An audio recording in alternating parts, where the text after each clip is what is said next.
전장현 이거 시작할 때 얼마나 말이 많았습니까? 여기 계신 분들도 아마 전장현에 대해 가지고 얘기가 처음 나오기 전까지는 저분들이 이동권에 대해 가지고 이야기하고 있다고 생각하셨을 거예요.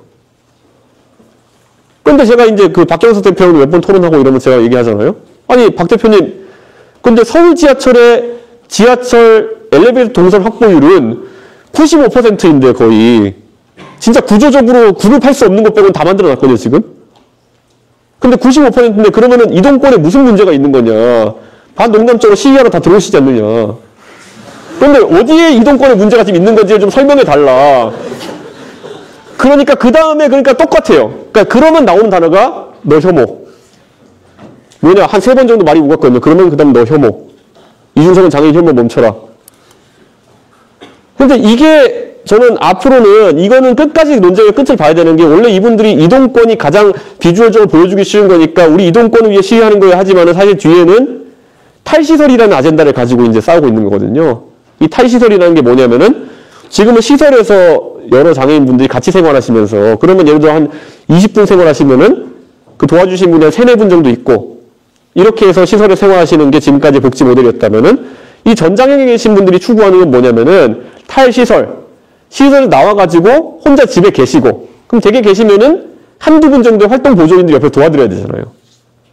그런데 약간 그런데 저는 거기에 대해서 그분들이 제시할 수 있는 아이디어인데 약간 그것도 좀 가분수적인 제도 같은 거예요. 장애인 한 분이 활동하시기 위해 가지고 활동 보조인 2분 붙어야 되는 거는 약간 이거는 꼬리와 머리가 바뀐 것 같은 약간 구조같이 되는 거죠. 이게 복지제도인지 아니면 뭔지 저는 그래서 이거는 아니다라고 해서 거기에 대해서 토론해보자라고 하는데 그래서 제가 그 박경석 대표라는 분이랑 2시간 정도 TV 토론한 거예요. 그 전까지는 정치인이 거기에 닿질 않았죠. 왜냐? 장애인이 왔다. 그러면 여의도의 기본적인 문법 뭐냐? 그럼 와서 만나주고 1년 동안 연락 끊은 다음에 다시 1년 뒤에 만나주고 연락 끊고 이게 표준이에요. 그게 표준이죠. 예. 왜냐? 나는 기껏해야 4년, 5년 정치할 건데. 예. 그러니까 저는 오히려 만나가지고 박경수 대표님 한번 얘기해봅시다 해가지고 탈시설 얘기도 하고 이렇게 해가지고 다 했던 거거든요. 그러니까 정치를 한번 제대로 해보겠다는 생각을 많이 했던 거고 그 정치 제대로 했을 때 어떤 결과가 나오냐 이걸 보고 싶었던 거죠. 그런데 결과는 그건 말만 하면 혐오, 말만 하면 갈라치기 이런 얘기만 나오는 공간이 돼버린 게 정치라는 거죠. 혐오, 갈라치기. 예. 이 두 가지는 종북담론 비슷한 거예요. 예전에 대한민국의 중차대한 문제인 통일에 대해 가지고 다른 관점이 있으면은 통일에 대해서 이런 생각, 햇볕 정책이라는 생각이 있어요. 너 빨갱이지. 예. 그럼 바로 종북으로 몰면 되는 거. 근데 사실 햇볕 정책 해보니까 그렇게 나쁘진 않은 것 같거든요, 전요. 저는 굳이 햇볕 정책이냐 아니면 상호주의냐 하면 상호주의에 가까운 사람이지만은 뭐 햇볕 정책을 하기 전에 사람들이 경고했던 것만큼 뭐 나라가 통째로 넘어가는 건 아닌 것 같아요. 예를 들어 뭐 대북 송금 이런 건 문제가 되는 일이지만은 충분히 화해 무드라는 거는 전 세계 외교사를 봐도 언젠가는 해볼 수 있는 정책이라는 거죠. 그런데 지금까지는 거의 우리 광복 이후에 한 50년의 세월 동안 그거 하면 너 빨갱이. 결국 김대중 대통령이 98년도에 집권하시고 나서야 그게 이제 가능해진 거잖아요. 시도라도. 그러니까 저는 이런 거 보면서 앞으로 대한민국에서 이런 기회 자체를 차단하는 것이 얼마나 위험한 거냐. 정치가 안 그래도 비생산적인데 그거를 해볼 공간 자체를 차단하는 그런 문화가 있는 것이 안타깝다는 말씀 드립니다. 저는 그리고 대한민국의 능력주의라는 걸 우리가 한번 다시 봐야 될 것 같은 게요. 샌델 교수가 저희 모교의 교수고 아주 명강의를 하는 사람이 유명하지만은 사실은 디스를 좀 하자면 필수 과목이라서 그래요. 예. 여러분이 거기 한번 정의란 무엇인가 막 이렇게 몇백 명이 막 극장에서 듣고 이런 거 있잖아요. 필수 과목이에요. 예. 그래가지고 집객이 자동으로 되는 과목입니다. 가면 그리고 맨날 그냥 열려있는 질문들 던지면서 그냥 수업하잖아요. 예. 그런데 샌델이라는 분이 이제 공정하다는 착각, 그러니까 능력주의라는 걸 이제 비판하면서 이제 갔는데요. 능력주의를 비판하면 그럼 대안이 있어야 되잖아요. 예. 그럼 능력이 아니라 무엇으로 사람을 평가할 것이냐. 근데 이분이 거기서 또 말문이 막히죠. 그래서 뭐라고 하냐면은 우리는 능력을 평가하는 가치를 좀 다르게 가져가야 된다. 그래가지고 청소하시는 분의 가치를 조금 더 높게 평가한다든지 뭐 이런 것들 얘기해요. 뭐, 그래 그냥 듣기에는 좋은 말인데 어떻게 하자는 거냐가 빠져있는 거예요. 그러니까 저는 이런 것들을 보면서 근데 이런 책들이 한국에 많이 팔리죠. 예. 정의란 무엇인가. 저희 때는 그냥 그 수업도 대충 듣던 건데 한국말 오면은 이게 완전히 샌들이 완전 세계에 약간 그 철학과처럼 돼 있어가지고 놀랍긴 한데 이런 거예요. 저는 이제 능력주의를 벗어나가지고 과연 어떤 답이 있을까에 대한 고민을 하게 되는 거고요. 세계는 이미 여유가 없습니다. 오늘자 조선일보 신문에 나왔던 건데요. 지금 미국 사람들은 실적 외에는 다른 걸 바라보지 않습니다. 예전에 미국의 주요 기업들 같은 걸 보면은 CEO들에 대한 사실상의 약간 인종차별적인 분위기가 있긴 있었어요. 엔지니어들 출신들이 올라가기 어려웠던 것도 있고, 그리고 유색인종이나 이런 분들이 CEO 하는 경우가 제일 드물었어요. 근데 지금은 미국의 빅테크라 하는 곳은 전부 다 지금 이제 중국계나 인도계가 장악해 가고 있습니다. 해외 주식 하시는 분들 다 아는 이름이죠. 예. 여러분이 아마 LG 에너지 솔루션 사장 이름 몰라도 저는 알 겁니다. 그런데 이분들이 이제 유명해졌는데, 사실 이 정도 이제 경쟁을 위해서 뭐든지 끌어갔을 준비가 되어 있는 그런 게 글로벌 환경인데, 대한민국은 여기서 아직까지 답을 찾지 못하고 있다. 국제적 생존 경쟁에서 이기려면 어떻게 해야 되냐, 우리 고민이 깊어지는 거고요. 저는 이러려면은요, 가장 먼저 풀어나가야 될 게요, 돈 버는 것에 대한 우리 관점이 바뀌어야 되지 않을까라는 그런 생각을 해요. 대한민국에 최근에 보면은 사업하는 사람들이 아예 창업을 한국에서 하지 않고 실리콘밸리 가서 창업하는 경우가 늘어나고 있습니다. 왜 그러냐면은 돈을 벌었을 때 무슨 일이 발생하느냐를 너무 잘 알고 있기 때문이죠. 여러분, 쿠팡이 성공했잖아요. 쿠팡의 성공 모델 중에 가장 으뜸이 뭡니까? 미국에 상장한다. 네. 쿠팡이 만약에 미국에 상장하지 않았으면은 엄청난 유통 관련 규제에 계속 끌려다녔을 가능성이 높다. 이렇게 말씀드립니다. 때 되면은 정치인들이 가서 사회 공헌 좀 하시죠. 뭐 이런 거 시작해가지고. 예. 기업이 법인세를 20% 가까이 내는 것보다 더 큰 사회 공헌이 뭐가 있을까요? 예. 어디에 가서 사람이 밥차 한번 하면 되는 건가요? 삼성전자가 1년에 내는, 화성 지역에 저희 삼성전자가 1년에 내는 법인세면은 지방 법인세만 3천억인데, 그러면 그 화성 사업장에서 나오는 국세는 3조 원이라는 얘기인데, 10배 차이 나니까 지방세랑. 3조 원이면 사람이 합쳐 매일 돈이 됩니다, 전국에. 근데 우리는 그런 것들을 조먹듯이 빼먹는 것이 당연하다고 생각하고 있죠. 예, 정치인들이 가가지고 사람이 합쳐 좀 하시죠. 어디 우리 뭐 콘서트 한번 열어주시죠. 이런 것들. 세금보다 더 짜증나는 그런 어떤, 것들을 요구하는 경우가 있죠. 그리고 애국하시라 뭐 이런 거. 예. 투자계획 발표해라 뭐 이런 거. 근데 그런 것들을 벗어난, 쿠팡은 애초에 알았던 거죠. 한국에 사업하려고 그러면은 그런 거 벗어나야 된다. 배달의 민족을 하자마자 왜 독일 기업 팔았을까요? 엄청나게 민주당이 조질 거 알았으니까. 을지로위원회, 의를 지킨다 이래가지고 와가지고 배달의 민족이 외국 기업이 아니었으면 이미 계속 수수료 낮춰 이거 하고 있을 겁니다. 배달의 민족이 잘했다는 건 아닙니다. 그런데 그와 별개로 그 영향에서 벗어나겠다는 것은 자연스러운 본능이겠죠. 그러니까 저는 애초에 기업의 이익 자체가 귀속되지 않는 그런 나라가 되어버려 가는 거죠. 근데 우리가 열심히 일하는 이유는 우리가 가진 게 남는 게 있어야지 열심히 일하는 거 아니겠습니까? 그 본능적인 욕구를 제하고 국가를 운영해서 망한 케이스들이 다 계획경제 공산주의 나라들 아닙니까? 그래서 지금 이제 그런 측면에서 우리가 이런 부분을 좀 강화하는 것이 사실 다른 경제정책보다 훨씬 중요한 지점이다. 저는 그런 생각합니다. 이번에도 보면은 모 대선 주자가 보면은 일명 젠비디아라는 걸 하면서 엔비디아 같은 걸 어떻게 만들지는 계획이 없으신데 하여튼간 뭐든 만들어지면 30% 가져가겠다라는 얘기를 하시잖아요. 근데 그거 보고 만들려다가도 안 만들겠습니다. 예. 그게 말이 좋아가지고 뭐 30% 지분 투자라고 30% 지분에 대한 대가를 가져간다는 거지. 아니 그거 할 능력 있으면 벤처 캐피탈리스트라지 왜 그거를 대통령 하겠다 나섭니까? 워렌 버핏보다 잘하는 건데 그거는. 그러니까 저는 그런 측면에서 좀 너무 정치권이 이런 돈 버는 문제를 너무 가볍게 생각하고 간과하고 있는 것이 아닌가라는 생각을 좀 해봅니다. 저는 대한민국이 이제 위기에 살 수 있는 건 사람에 대한 무한 투자라는 생각을 합니다. 예. AI나 소프트웨어 같은, AI나 아니면 로봇이라는 것이 소프트웨어 하드웨어에서 이제 생산성을 높여가기 시작하면서 저는 제가 항상 고민하는 게 지금 민주당이 최저임금 가지고 싸우고 있잖아요. 최저임금 제도의 약점이 뭡니까, 여러분? 경제학 개론을 들으면 최저임금이 왜 위험하다고 생각하십니까? 그것은 최저임금보다 낮은 생산성을 가지는 사람은 고용될 가능성이 없기 때문이죠. 그러니까 최저임금보다 낮은 생산성을 가지는 사람이 나타난다 그러면은 그 사람은 취업시장에서 제외되는 게 최저임금의 역설이죠. 아직까지 뭐 그런 사람이 많지는 않을 거예요, 대한민국에서. 예. 그런데 AI와 로봇이 활성화되게 되는 순간부터 저는 결국에는 AI와 로봇의 생산성보다 아래에 있는 사람은 일자리를 가질 가능성이 없어지는 상황이 발생하게 되는 것이죠. 저는 이거를 막는 방법은 뭐겠습니까? 무조건 개인의 생산성을 높이기 위한 방향으로 가는 수밖에 없어요. 개인의 생산성 높인다는 건 뭡니까? 무조건 교육을 더 강화해야 되는 상황에 가는 거죠. 이렇게 한다고 해가지고 언제까지 개인들이 로봇과 AI에 맞서가지고 생산성을 유지할 수 있을지는 모르겠어요. 하지만 적어도 그 시점을 늦추기 위해 가지고 계속 노력해야 되는 것이 앞으로 정부와 그리고 교육기관의 숙명이라는 것이죠.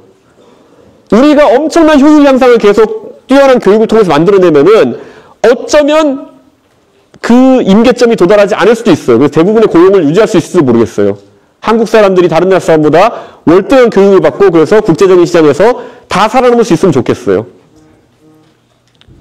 마찬가지로 석유가 고갈된다고 하지만 30년째 고갈 안 되고 있잖아요. 약간 그런 느낌처럼 우리가 어떤 선택을 하느냐에 따라 가지고 영원히 우리의 생산성은 고갈되지 않고 AI나 로봇보다 우세한 지점에 있을 수 있다는 거죠. 저는 그 기회를 바라보고 대한민국이 생존 경쟁을 해야 되는 것이지 지금 우리가 편하게 앉아가지고 젠비디아 같이 30% 떼먹을 걱정하고 있는 거 저는 이건 진짜 황당한 상황이라 보는 겁니다. 진짜 이거를 어떻게 표현할지 모르겠는데요. 대한민국이 빨리 이 바퀴를 다시 굴리지 않으면은 저는 가만히 있다 감가상각돼서 망할 거라고 생각합니다. 뉴턴의 제1법칙, 물리학에 나오는 게 왜 오늘 여기 나왔을까 하겠지만요. 관성이라는 건 그만큼 여러분이 침대에서 일어나기 싫어하는 관성만큼이나 아주 본질적인, 본능적인 겁니다. 그러니까 대한민국에서 지금 아까 정치인들 표준적으로 움직이지 않는 것이 디폴트인 사람들이 움직이게 하려면은 굉장한 외력이 필요한 것이고 그 외력이라는 건 선거라든지 그들이 압박을 받는 몇 가지 지점에서 나타나는 겁니다. 그들이 이번에 니네가 앞으로 굴러가지 않으면은 니네를 완전히 제거해버리겠다는 수준의 압박이 들어가지 않으면은 대한민국의 정치인들은 바퀴를 굴리지 않을 것입니다. 왜냐? 가만히 있는 게 유리하다라는 관성, 그 노무현 대통령의 어머니가 말했다는 그 관성 자체가 대한민국의 몇십 년 동안의 성공 방정식이었으니까요. 그러니까 저는 이걸 바꾸기 위한 노력을 해야 된다라고 얘기하는 겁니다. 민주당도 이제 낡아 빠진 생각들 바꿨으면 좋겠고요. 여러분 2016년인가요? 그때 미국에 버니 샌더스라는 사람이 이제 정치하러 나섰습니다. 대통령 선거 나왔죠. 그때 1대 99라는 분위기가 횡행했던 때였습니다. 월가를 점령하라. 1이 99를 착취하고 있기 때문에 1을 털어가지고 99가 잘 되는 방향이 있다고 했던 게 1대 99의 얘기였죠. 그런데 요즘은 1대 99라는 것이 미국 민주당에서도 사실상 얘기 잘 안 하는 이론입니다. 그런데 한국 민주당은 아직까지 이걸 붙들고 있죠. 그래서 뭡니까? 세금 많이 걷어가지고 25만 원씩 나눠주겠다 이런 거. 아니면은 금투세 같은 거. 처음에 진성준 의원님이 들고 나왔을 때 금투세, 진성준 의원님이 계속 이해를 못했어요. 아니 주식으로 5천만 원 이상 버는 사람한테 돈을 얻겠다는데 왜 맨날 돈 날려먹는 개미 투자에 난리냐. 이해가 안 가는 거죠. 왜냐? 5천만 원 이상 버는 사람이면은 엄청 잘 버는 사람인데 주식으로만. 왜 맨날 100만 원씩 까먹고 있는 사람들이 반대하느냐. 그 사람 돈 뜯어가지고 여기 주겠다는 건데. 이제 그 정도 간단하지 않다는 걸 아는 거죠. 경제적인 그런 시장이라는 것이. 그 5천만 원 버는 큰 손들이 떠나게 되면은 내가 들고 있는 삼성전자 고작 5주가 떨어질 수 있다는 생각을 하기 시작한 거죠. 그렇기 때문에 가진 자를 터는 것이 나한테 꼭 유리하지 않다라는 것을 본능적으로 알게 된 것이죠. 그럼 이 상황에서 경제전략도 좀 바뀌어야 되는 것인데 아직까지도 이것을 답습하고 있으니까 저는 경제정책이 앞으로 나가지 못하는 게 아닌가라는 생각을 하는 거죠. 마찬가지로 저는 여의도에서 좀 어설프게 논리적으로 성립이 안 되는 것들 들고 가지 않았으면 좋겠다라는 생각인데 여러분 지금 반도체에 관해 가지고 삼성전자가 메모리 반도체에서 뒤처지기 시작했다는 거는 놀라운 일입니다. 삼성전자는 30년 가까이 메모리 반도체에서 기술적인 면에서 뒤처진 적이 없어요. 그럼 최근에 HBM이나 이런 분야에서 SK 하이닉스에 뒤처지기 시작하고 그런 것들이 대두되면 삼성의 위기가 얘기나오고 있어요. 그러면은 여기서 냉정하게 우리가 정상적으로 시장에 대해 이해하고 있다면요. 이거에 대해 정치인들이 해결하겠다고 할 때 문제를 먼저 인식했는데 문제가 뭐라고 보십니까? 삼성의 문제가? 저는 첫째이자 99%가 경영진의 잘못된 경영적 판단이라 생각해요. 그게 정상적인 전 판단이라 생각합니다. 왜냐? HMM이라는 기술에 대해 가지고 적절한 시기에 투자할 것을 하지 못했고 시장을 오판해가지고 하이닉스한테 리딩 그런 포지션을 뺏긴 거니까요. 그런데 그렇게 지적을 하고 그건 네가 알아서 해결해 삼성 이렇게 가야 되는 부분인데 정치권에서 일제히 나오는 얘기가 뭐냐면은 삼성은 잘할 수 있는데 52시간 규제 때문에 연구원들이 잠을 더 자가지고 삼성이 뒤처졌다. 이 논리거든요. 그래서 저는 이걸 듣는 순간 본능적으로 저는 머리에서 필터링이 돼요. 그러니까 뭔 헛소리야 이렇게 되거든요. 근데 여의도에 가면은 저 빼고 299명이 저 얘기하고 있어요. 예. 급사 52시간 규제를 없애면 삼성이 다시 기술적으로 발전할 것처럼. 전혀 인과관계가 없는 사안인데. 왜냐? 같은 52시간 규제를 받는 SK하이닉스는 왜 저 분야에서 리딩 컴퍼니가 되고 있을까요? 그러니까 우리가 이런 것들을 보면 그냥 형식 논리상으로도 그냥 다 풀어볼 수 있는 거거든요. 물론 52시간 풀어줘가지고 조금 더 노동력을 저렴하게 사용할 수 있다고 한다면 조금이란 좋아지겠죠. 그런데 그게 메이저 팩터가 아니라는 거 정도는 알 수 있어야 되는 거죠. 그럼 정치인들이 왜 그것만 앵무새처럼 얘기하느냐? 기초적으로 그 논리적으로 판단할 생각을 하지 않고 두 번째로는 누가 써준 논리를 얘기하고 있는 거죠. 누가 써줬을까요? 삼성이 써줬겠죠. 이게 어떻게 대한민국의 정치권이 사회에 존경받는 세력으로서 국가의 주요 의사결정을 한다고 말할 수 있을까요? 저는 그래서 오늘 이걸 얘기한 이유가 뭐냐면은 이재용 부회장이 메모리 사업부 자만에 빠져서 AI 대처 못해라고 얘기한 것이 약간 본인이 회장인데 저런 소리 하지 약간 그런 생각이 들긴 하지만은 그래도 삼성의 실책을 인정했다는 건 좀 굉장히 크다는 생각을 한 거예요. 이재용 회장이 저 말씀하시고 나가지고 삼성전자 주식이 5% 올랐죠. 네, 다시 좀 미끄러지긴 했지만은 왜 그럴까요? 삼성이 적어도 52시간 같은 거를 붙들고 남 탓하고 있지 않구나. 적어도 옛날에 이건희 회장의 아들이 이건희 회장이 나중에 가서 품질 경영 얘기하면서 핸드폰 불태우고 이런 걸 다시 생각해냈나? 이런 생각을 하게 된 거죠. 저는 오늘 아주 의미 있는 그런 입장 표명이었다. 저는 그런 생각을 합니다. 잘할지는 앞으로 지켜봐야겠죠. 근데 이런 것들이 정치권에서 잘 판단할 수 있어야 되는데 대한민국 정치권에 이런 것들 판단 잘 안 합니다. 여의도에 가보면요. AI 그러면서 맨날 나오는 게 뭐 GPU 사주세요 이렇게 얘기 안 해요. 예. GPU를 왜 사줘야 되나요? 국가에서? 예. 국가가 GPU를 공동구매하면 싸게 살 수 있나요? 그러니까 이런 것들이 혼돈되는 거예요. 예. 그러니까 AI 산업을 진행한다라고 하는 거는 분명히 AI의 모델을 만들고 소프트웨어 만들어가지고 그것이 예를 들어 중국의 딥시크나 이런 모델보다 훨씬 더 뛰어나고 추론에 있어가지고 뛰어나고 이런 거를 개발할 훌륭한 엔지니어들이 나와야 되는 것이 우리 숙명인데 GPU를 사달라는 거는 이런 거죠. 그러니까 게임 개발을 잘하는 것과 프로게이머를 기르는 건 다르거든요. 그럼 GPU를 사달라고 하는 것은 약간 그것과 걔가 다른 거예요. 만약에 모델이 아주 훌륭한 게 있다. 모델이 진짜 딥시크를 능가하고 오픈 AI를 능가할 만한 모델이 나왔다. 그러면은 그때 2배 가격 때려받고 GPU 사도 돼요. 근데 그 모델이 나올 기미가 보이지 않는 상황 속에서 GPU 사면 됩니다라고 하는 거는 약간 주객이 전도된 거죠. 네. 우리 가끔 이제 막 음악 하시는 부분을 보면은 실력이 크기 전에 먼저 장비빨부터 세우고 하는 분들 있잖아요. 뭐 그런 거. 네. 게임 실력은 떨어지는데 막 비싼 컴퓨터 사고 이런 분들. 그러니까 그런 거가 왜 정치권에서는 당연하다는 듯이 받아들여지고 저기에 수천억 세금 쓰자는 말이 자연스럽게 들리는지 그런 거죠. 그 수천억 GPU 살 돈으로 예를 들어서 AI 연구하는 어디가 대학원생들한테 1년에 10억씩 줄 테니까 골방에서 이것만 연구해라 그러면 훨씬 더 좋은 결과가 나올 수 있겠죠. 제가 그런 사람에서 압니다. 네. 컴돌이든 그래야 약간. 그런 거에서 왜 이런 판단을 할까 고민하는 거죠.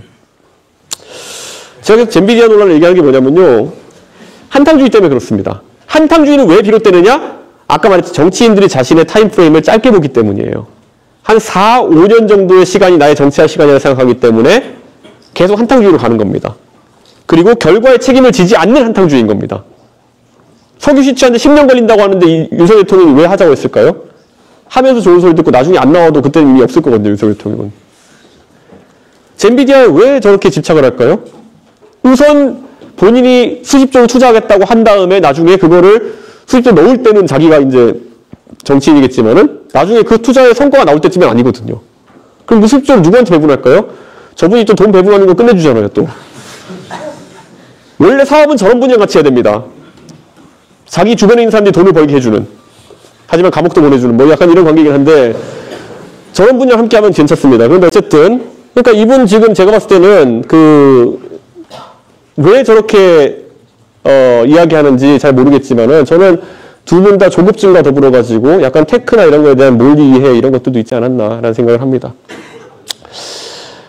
여러분, 대통령 선거도 그렇고 모든 선거는 텀을 가지고 이루어집니다. 근데 이 텀이라는 게요, 저도 정치에 들어보기 전에 몰랐어요. 저는 선거가 왜 이렇게 매년 있어 이렇게 생각했거든요. 그래서 제가 대통령을 뽑는 거는 한두 번 잘못 뽑으면은 내 20대가, 내 30대가, 40대가 날아가더라고요. 예. 5년짜리 대통령 두 번 잘못 뽑으면은 여러분의 20대가 날아가는 겁니다. 예. 그런데 저는 그래서 이제는 대한민국에서 정치 때문에 좀 우리의 잠재적 성장 요소들이 묻히지 않았으면 좋겠다라는 생각을 하고요. 그래서 이번 선거에서는 다가오는 조기 대선은 있을 거라 확신하고요. 조금 여러분들이 다른 판단의 기준을 제시했으면 좋겠다. 지난 선거는 좀 최악이었습니다. 대장동이 네 거냐 내 거냐 갖고 싸우는 거는. 예. 저는 사실 지난 대선 선거 투표용지가 사실 킬러문항이라고 생각하거든요. 예. 분명히 답이 없는데 뭔가 이렇게 답지에 답을 찍어야 되는 건데, 이번에 조기 대선의 선거 문항도 킬러 문항이 안 되길 바라면서 여러분에게 대한민국이 정체되어 있는 부분 설명드렸고, 정체되지 않기 위해 가지고 꼭 이번에는 그 바퀴를 굴리는 역할 해달라 이렇게 말씀드렸습니다. 예. 피터 드러커가 한 말을 소개하자면요. 미래를 예측하는 것 중에 가장 좋은 방법은 미래를 만드는 것이다. 예.